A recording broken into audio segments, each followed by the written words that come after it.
Should you take bookings outside of Airbnb? Will it cause you to actually get banned from Airbnb?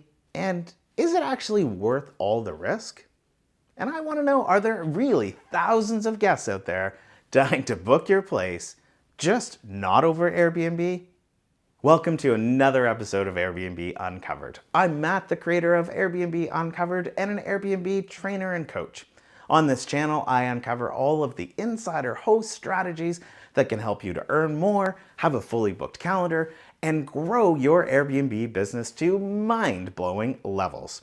There's no fluff here, just real advice that actually works from me, a 48-time superhost who's hosted over 3,500 guests and earned millions on the platform.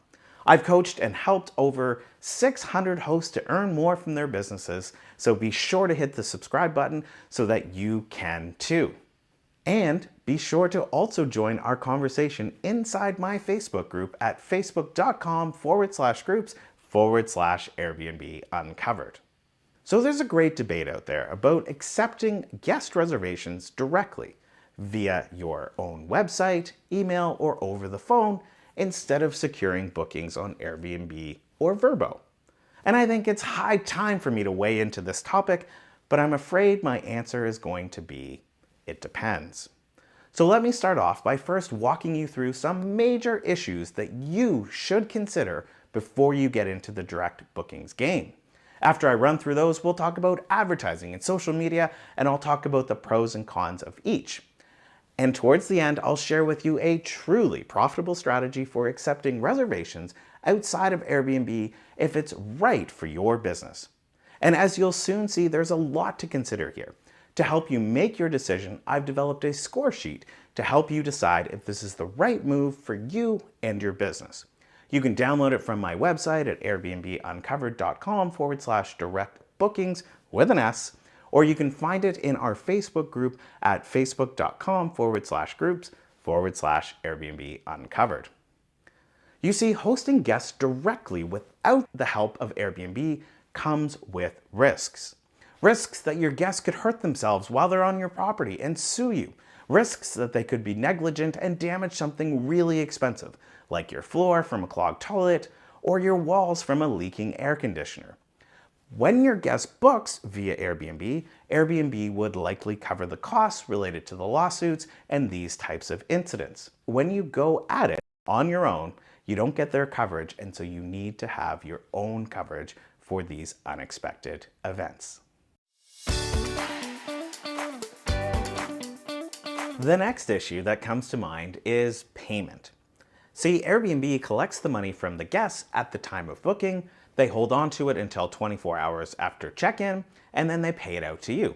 So without them, you're definitely going to need your own payment processor. And one thing I never recommend is doing cash unless you truly know your guest. Look, I get it, cash is tempting because it can be easily treated as off the books. But without some money on the line securing the booking, there's really no guarantee that the guest is going to show up with cash in hand or even show up at all. Speaking of money matters, what about a damage deposit? Should you charge one? And if so, how will you collect it and refund it? If you're using a payment processor like PayPal or Stripe, they're going to charge you to collect the money, and then they're going to charge you even more fees to refund it. And there's the question of how much should the damage deposit be? Now this brings me to another point. What happens if your guest who books directly decides that they've changed their mind and now they want to cancel? How much are you going to refund them? What's fair when there's no intermediary to rule on your behalf? Now here's the biggest one. How will your guests know that your place is available? And more importantly, how are they going to find out that you even offer short-term accommodation? Are you going to advertise? And if so, where? Maybe on social media because it's free. But keeping your calendar synced is also a major issue when going off of Airbnb, because you could get an off-platform reservation and another one on Airbnb for the same dates. The most important consideration here is how much are you going to charge if your guests book directly with you? Are you going to give them a discount since they're not paying the Airbnb fees? Or should you charge a premium because your guest likely doesn't know what your place is going for on Airbnb? And these are all great questions, things we talk about in my programs. I'd like to know, do you currently accept bookings directly from guests? If so, how's it gone for you? Tell us about it in the comments below.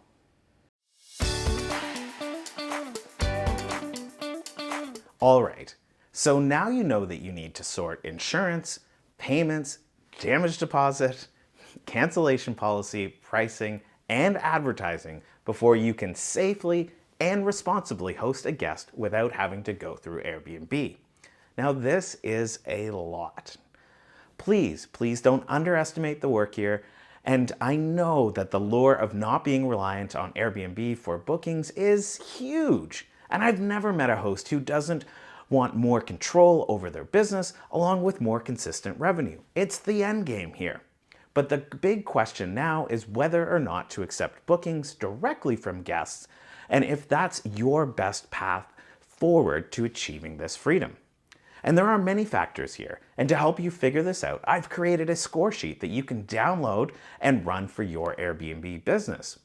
But before you head over to airbnbuncovered.com/direct-bookings or to my Facebook group to grab the score sheet, let me walk you through the decision process.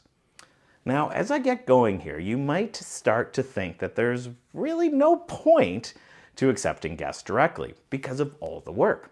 But stay with me, there is a silver lining. So when I'm asked about direct bookings, I always start by asking about volume. How many places do you host in? What's your occupancy level like? Because unlike a hotel with many rooms, if you only host in one place, your availability is quite low. And it still is if you have two places, because you still only have 2 rooms available for night. And to be honest here, that's not a ton of inventory, especially during the busy season. And this becomes an issue pretty quickly when you think about all of the costs and the efforts involved in advertising. And I'll speak directly to this in a minute. So without Airbnb doing your advertising for you, you'll need to get your listing in front of a ton of people to secure bookings. Because people often need to see an ad between 4 and 10 times before they take action on it. But you can advertise in a couple of different ways. You could buy ads on Google and on Facebook. You could create a social media channel for your business, or maybe you could even advertise with a local tourist association. And these are all tactics that I teach inside my growth group. The issue here is that in order to get enough exposure, you're going to need to spend a lot of money. Likely much more than the 3% you pay to Airbnb to be on their site and of course to reap the benefits of their billion-dollar global advertising budget. So you're going to have to decide which markets you want to advertise in because you'll never be able to afford to advertise globally and earn a decent return on that investment. And this brings me back to my earlier point about inventory. If you're going to be spending all this money on ads or putting in tons of hours creating a social media account for your listing, then you damn well want to be sure that you'll have the inventory available to accommodate these guests when they want to book. And this is the real challenge here for smaller operators. During the busy season, once their places get booked, they can no longer accommodate any more reservations. And that's because they simply don't have the space. One guest, one room, they're booked. I also want to talk a bit about social media and creating a following. Look, it's very hard to attract a following for a location that isn't truly unique or interesting. Now just ask yourself, do you follow social media accounts that aren't interesting or are just trying to sell you something? I'm sure the answer is really probably not. Instead, you follow those accounts that show you interesting, funny, and engaging content. And I'm afraid a standard 2-bedroom bungalow in the middle of a neighborhood probably isn't that. I mean, I guess it could be if you're incredibly creative with your posts, or maybe you have some really unique amenities that guests would die for. Okay, so advertising seems to be the big challenge here. And it looks like you have to spend a lot to get a little, and the little that you do get may all occur over the busy season when you probably don't have any issues getting bookings in the first place. But stay with me, there is actually a way to build a direct bookings website without advertising and social media. Yes, there is. And we can do this with repeat and referral business. I've taught this to tons of students in my program. You see, the key is getting bookings by using free and low-cost means. And that can include social media when done right, so it doesn't become a huge suckhole of your time. But before you head down this path, please be sure to cover off the risks that I mentioned at the outset of this video.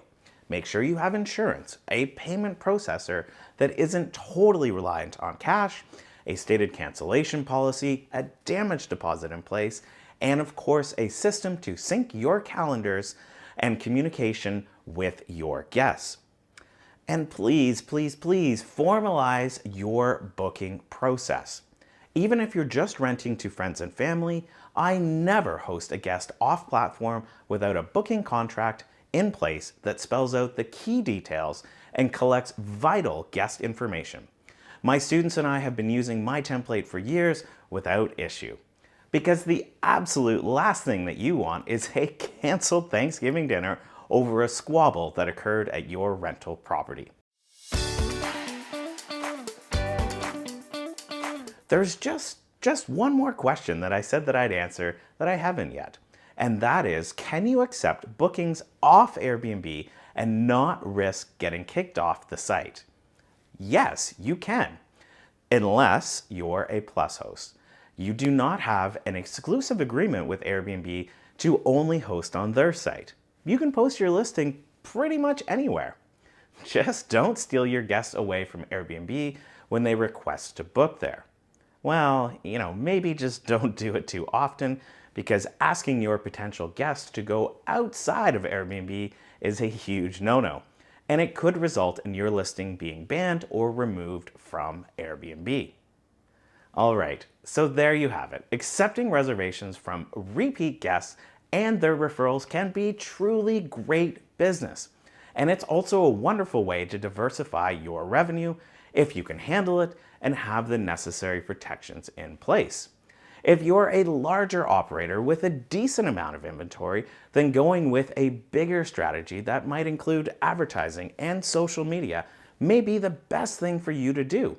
But again, only if you can handle it and if you have the necessary protections and systems in place to facilitate it all, because it gets confusing when you've got a bunch of listings. So to help you decide if this is something that you should do, head on over to airbnbuncovered.com/direct bookings with an S, or to my Facebook group, facebook.com/groups/Airbnb and download my score sheet to help you decide if accepting off-platform reservations is actually going to be worth it for you. Because again, it's a lot of work. If you learned something from this video, then please give it a thumbs up. And if you're not already subscribed, please do so now and click on that notification bell so that you'll be alerted when I post a new video. If you want to keep the conversation going, then head on over to my Facebook group at facebook.com/groups/Airbnbuncovered and post your questions and we'll get back to you. So until next time, bye for now.